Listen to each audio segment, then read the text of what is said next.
ఓ తెల్లవారు జాముల్లో సన్న జాజి పువ్వల్లో మురిసిపోతాందే మనసు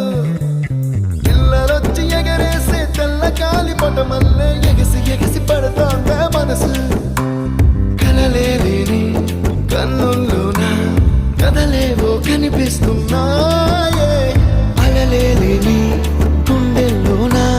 గలగలమని పొంగాయే ఆశల అలలే ఇంతందంగా ఉంటుందా ఈ లోకం ఇన్నాళ్ళు ఈ మనసుకి తెలియాలేదే పాపం